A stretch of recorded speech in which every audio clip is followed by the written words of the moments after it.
E da mesma forma, a igreja, com essa situação toda, como pode, pastor Losemar, a igreja trabalhar, né? Como muitos pastores dizem, agora, como é que nós vamos trabalhar? O senhor vê o seguinte, né? E essa pandemia a gente pode usar ela, porque a perseguição da igreja foi a alavanca do crescimento. O que fez a igreja crescer em muitos países, não somente em Jerusalém na época, foi a perseguição. Por que a perseguição? Porque na perseguição nós voltamos para a raiz. Qual é a raiz? Se a gente for analisar, pastor Losemar, com todo respeito a muita igreja, mas muitas igrejas que só eram igrejas em cima do púlpito na hora do culto. Ali na hora do culto, maravilha, louvor, adoração, oração.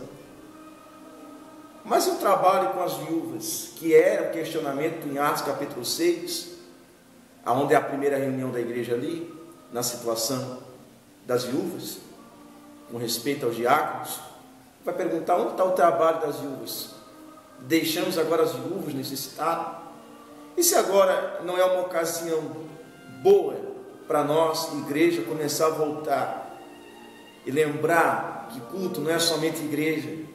Você que é membro, de repente você só adora a Deus na hora do culto, só ora, recebe a oração na hora do culto.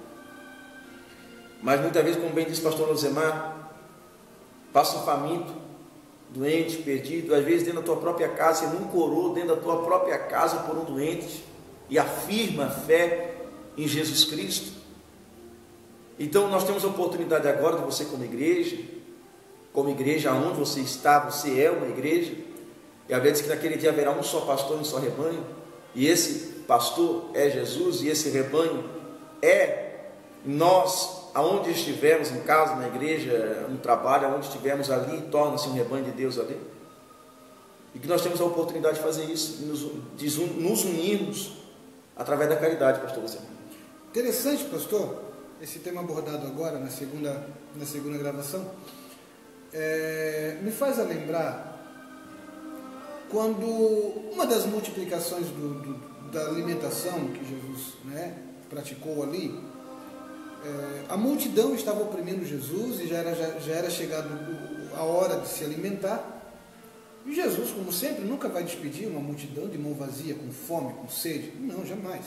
Nem no deserto, Deus não permitiu que o povo morresse de fome.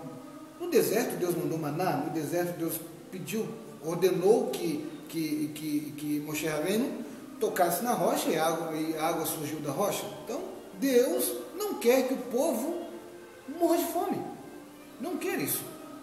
Jesus, vendo aquela grande multidão, e o tempo já era chegado, o tempo de se alimentar, Jesus vai dizer para os seus discípulos: o que temos aí? O que a gente tem?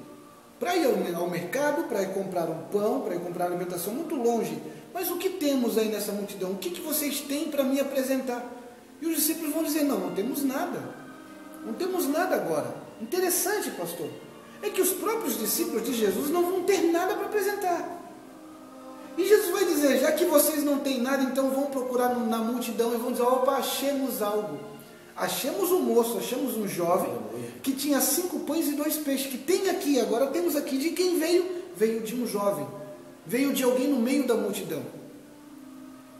Paro para meditar nisso, que se nós, como servos do Deus Altíssimo, seguidores de Cristo, seguidores daquilo que Cristo nos ensinou a fazer, não temos nada a apresentar para dar de comer, para dar para os famintos de fome, para dar o sustento para a pessoa necessitada, Deus irá levantar alguém que vai fazer isso. E nós, como casa de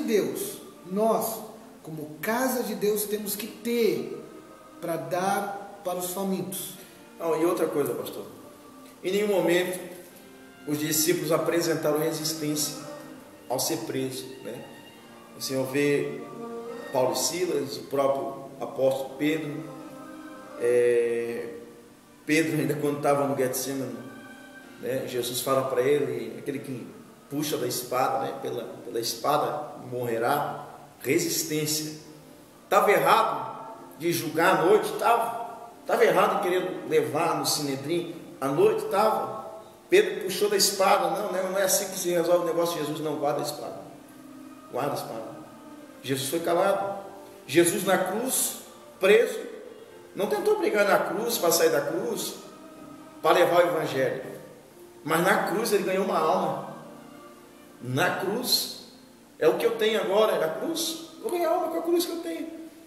Aí alguém vai dizer assim, de repente, com todo respeito à opinião, é minha opinião, é nossa opinião com o caso de oração, você tem a sua opinião, nós não somos coniventes com esse tipo de pensamento.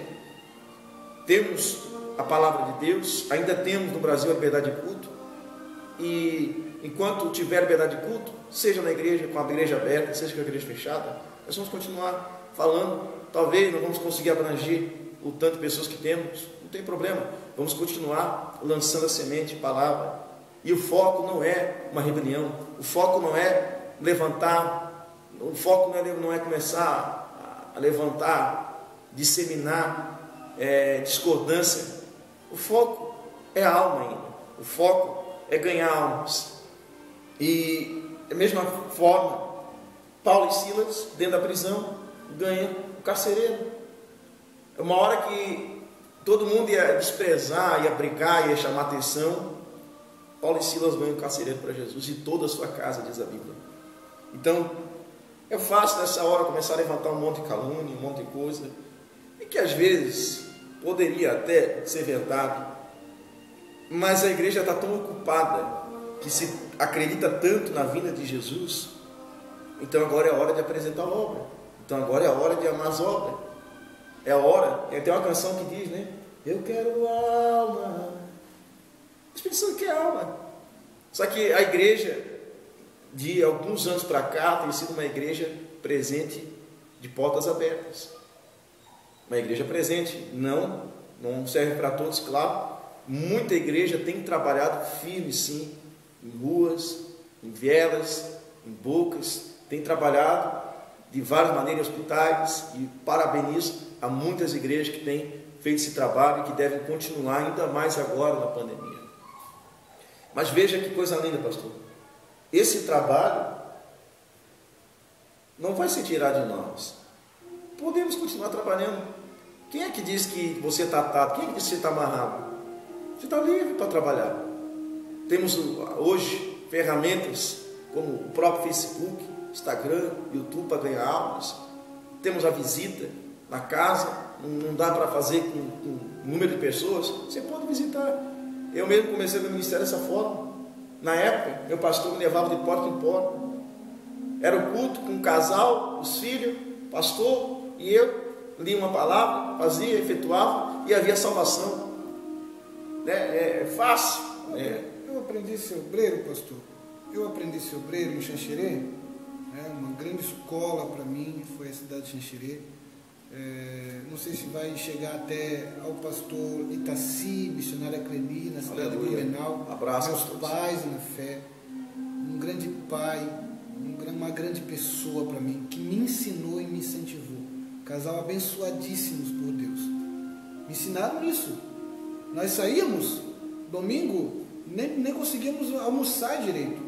Nós saímos domingo, depois da consagração de manhã, iríamos alguns quilômetros para dentro do interior de Xanxerê, na cidade de Três Marias, na cidade de Pumirim, Vila das Palmeiras. Ia lá para fazer um culto no meio do nada, no meio do mato, que tinha só pinheiro para todo lado, e quando de repente víamos, quando a gente pensava, não vai ter ninguém hoje, mas isso tudo era por quê? Porque no meio da semana, o pastor Itaci pegava o seu carro, nos colocava dentro do carro, e ia nos ensinar a fazer visita nas casas. A gente fala o que a gente faz, até hoje nós fazemos esse trabalho, casa em casa, visita, trabalho.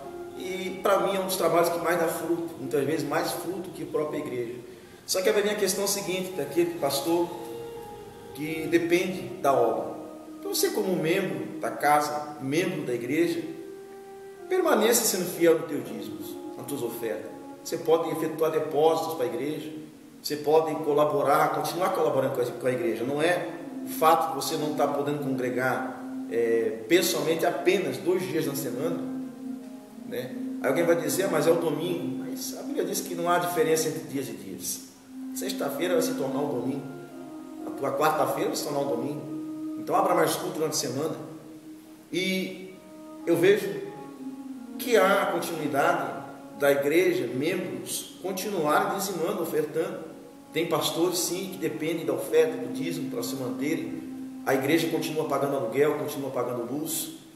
E precisamos que você continue ajudando, auxiliando, dizimando. Inclusive você que parou de ser, deveria voltar de novo, contribuir com o seu dízimo. Embora muitos digam que não é lei, que não é a lei do dízimo, mas dízimo realmente não está mais na lei levítica, né? Não está mais na lei da Escritura.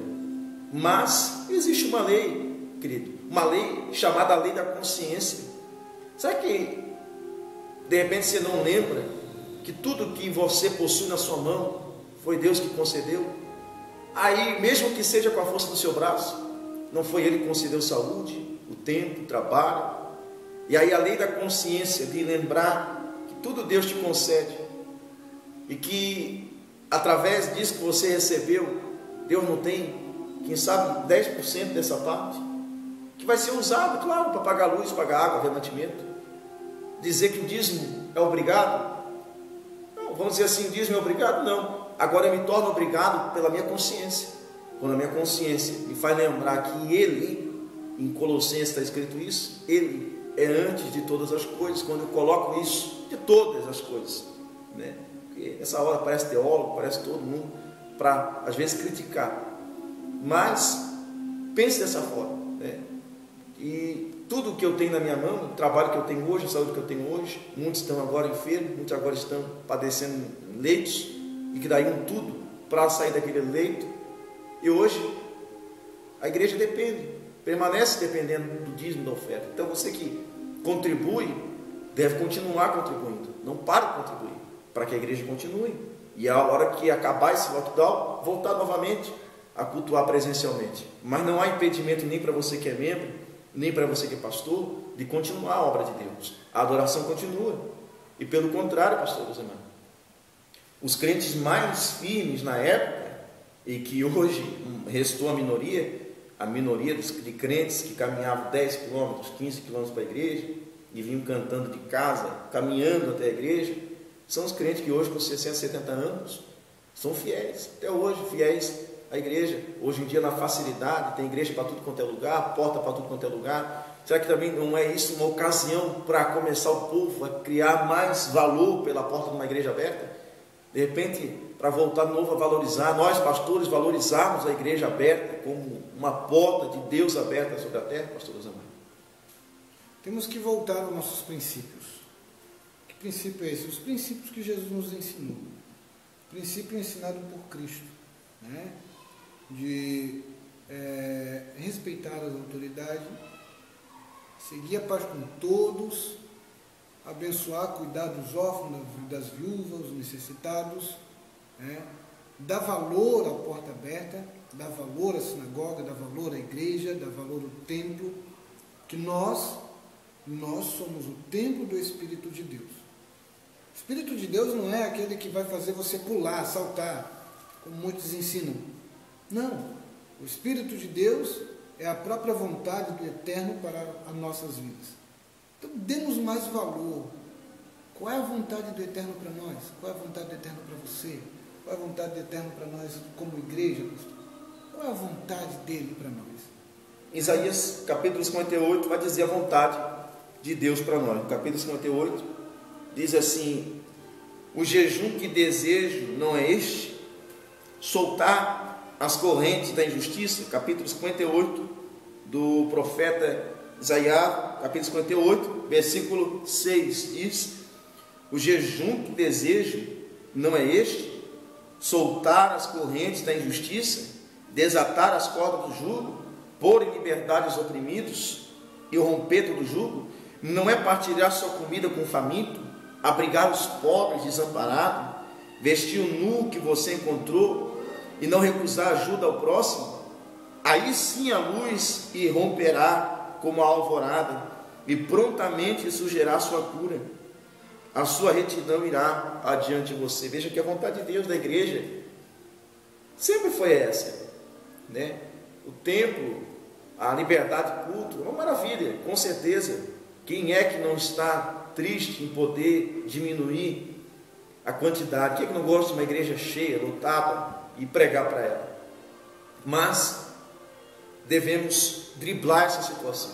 Se a gente ficar olhando para a dificuldade, pastor Rosemar, ninguém faz nada, desfocamos o foco, e há almas que estão gemendo agora, sofrendo agora. E quero aproveitar, pastor Rosemar, que estamos aqui, e efetuar uma oração agora pelos médicos que precisam muito de oração. Alguns foram até mesmo contraíram o vírus, né? Justamente nessa peleja, nessa luta. Equipe de SAMU, equipe de autoajuda, equipe que se ofereceu aí dias e noites de sono, assim como também muito das igrejas também tem orado, intercedido em favor disso. Agora, quanto à lei e quanto ao vírus, nós estamos fazendo a nossa parte como igreja, orando, jejuando. Quando for a hora, e se isso for para ser repreendido através da oração, Deus vai correntar na hora certa. Agora não é na força do braço, pastor Rosemar, não é na disputa, não é na briga, não é no bate-boca, não é no responder, é até feio, pregador, batendo boca com o vereador, batendo boca com não sei quem. E eu bato boca quando eu coloco alguém lá para defender, quando você elege um vereador, um deputado, você já está fazendo a sua luta, colocando ele. Aí, se não tem o que fazer, o que vai restar para nós? Você vai bater boca, vai resolver? Você vai lutar, vai resolver? E ainda vai se incluir no escândalo, né? Então, devemos orar e jejuar. E a vontade de Deus prevaleceu, prevalece e sempre ela vai prevalecer. Então, pastor Rosemar, o senhor pode abrir essa abertura de oração pela vida dos médicos, doentes? Vamos fazer no próximo vídeo, pastor? No próximo vídeo, pode ser. No próximo vídeo vamos fazer essa oração, porque ainda ontem eu fui no hospital, né? E quando eu cheguei lá para ser atendido por um médico, ele tinha acabado de sair, o vigilante falou, fica aqui porque agora mesmo ele saiu para se alimentar, já deu um horário dele fazer o intervalo da alimentação dele. Eu acabei de chegar no pronto-socorro, ele acabou de sair para ir fazer a alimentação dele, e eu contei no relógio, eu peguei o celular e contei no relógio, vamos ver quanto tempo esse médico vai estar lá se alimentando enquanto tem pacientes aqui. Olha o que é discriminar uma pessoa sem saber o que está acontecendo. Não demorou, irmãos, amados irmãos que estão me ouvindo e assistindo, não demorou 2 minutos. 2 minutos. Não demorou 2 minutos. Ele voltou com a sua bagagezinha, com o seu recipientezinho ao lado de uma sacola, olhou para mim e disse, você é o Ilosemar? Sim, pode entrar. Eu entrei, ele prontamente já guardou a sua sacolinha com o seu recipiente de alimento, ele guardou. Me desculpe a demora, eu estava me alimentando. Eu disse, amigo, o senhor conseguiu se alimentar em 2 minutos? Ele disse, por quê? Você controlou meu tempo? Eu disse, controlei seu tempo. Eu vi o senhor saindo na hora que eu cheguei, eu nem prestei atenção pensando que o senhor não era um médico. Mas o senhor conseguiu se alimentar em 2 minutos? Sim, no momento que a gente está vivendo, 2 minutos é o máximo que a gente pode se alimentar. Então nós vamos fazer uma oração por eles, prestigiamos a determinação de muitos médicos, prestigiamos o doutorado deles, pessoas que estão na frente da batalha, nessa pandemia, trabalhando em prol ao cidadão, em prol às pessoas de bem, em prol às pessoas que estão necessitadas. Vamos orar por eles e determinar a bênção de Deus para essas pessoas que estão trabalhando nessa equipe de bênção, de anjos de Deus, de prontamente anjos de Deus na terra, para nos abençoar. Amém.